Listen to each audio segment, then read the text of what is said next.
Olá, caros alunos, meu nome é Lali Campelo, eu sou professor de vocês na disciplina de Produção da Economia do curso de graduação em Administração Pública.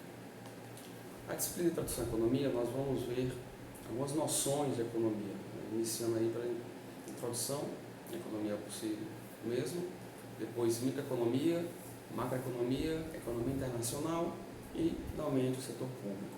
Hoje nós vamos falar do fundamento da economia, seus conceitos, problemas econômicos fundamentais, sistemas econômicos, divisão do estudo da economia, principalmente na micro e macroeconomia, que vão ser aprofundados então nas próximas aulas.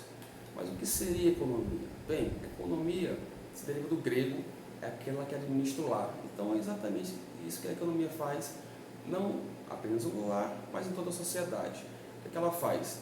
Ela pega as necessidades humanas, que são infinitas, né, por bens, serviços, desejos, e tenta alocar de forma a satisfazer as necessidades humanas, de forma satisfatória, os recursos produtivos disponíveis no planeta, ou seja, recursos naturais, mão de obra, capital e tecnologia. Então tenta equilibrar o nosso desejo infinito com o capital limitado, a mão de obra e recursos limitados do nosso planeta.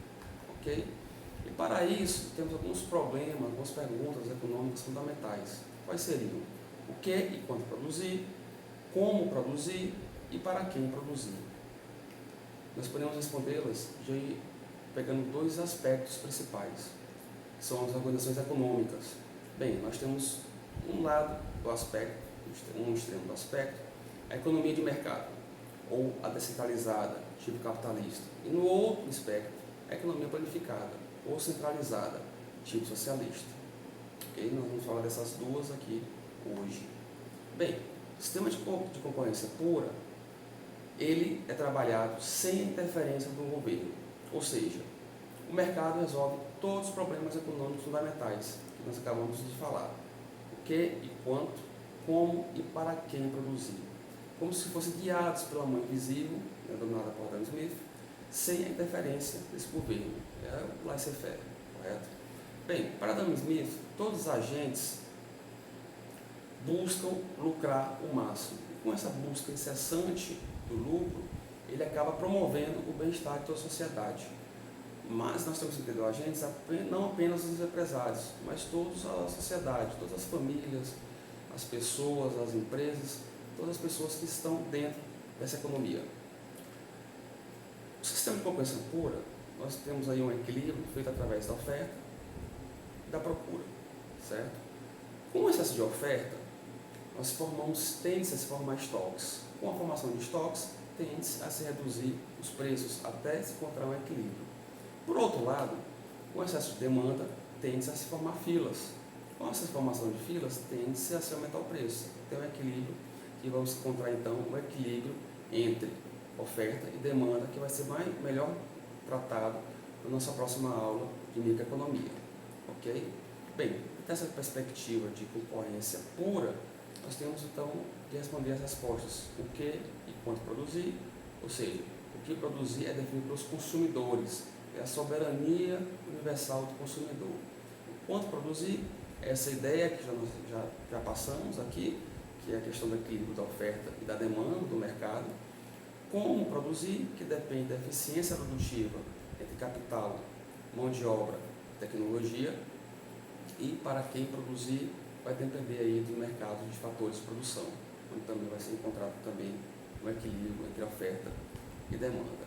Então, resumidamente, a filosofia do liberalismo econômico, ela pressupõe que o Estado atue apenas nos itens que ele foi criado no primeiro momento para agir, ou seja, na segurança, na paz e na justiça. Todo o resto das questões econômicas fundamentais devem ser resolvidos aí pelo mercado. Ok? Então, no outro espectro, como já falado, nós temos então uma economia centralizada, é aquela economia que tem um órgão, uma agência de planejamento. O Estado é a força da economia.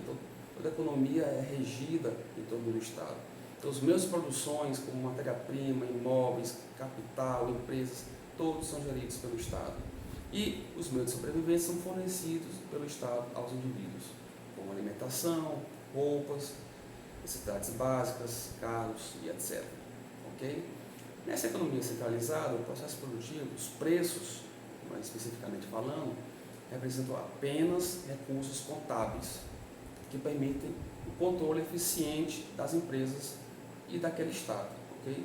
Não há desembolso onerário, não há busca do lucro nessas economias. E a distribuição dos produtos e dos serviços são feitas exclusivamente pelos governos, pelas agências centralizadas. Tá? A princípio não há participação de lucros. Os lucros tendem a não existir. Mas os recursos provenientes dessa economia são geridos então pelos governos, pelas empresas estatais e, de certa forma, divididos então entre os administradores desse ambiente.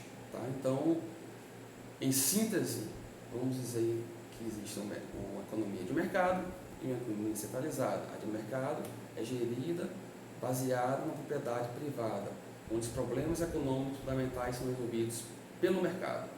Já a centralizada, nós temos aí que o governo é a força maior, é a propriedade pública, onde os problemas econômicos fundamentais são resolvidos pelo órgão central, pelo governo central. Hoje em dia quase não existe isso.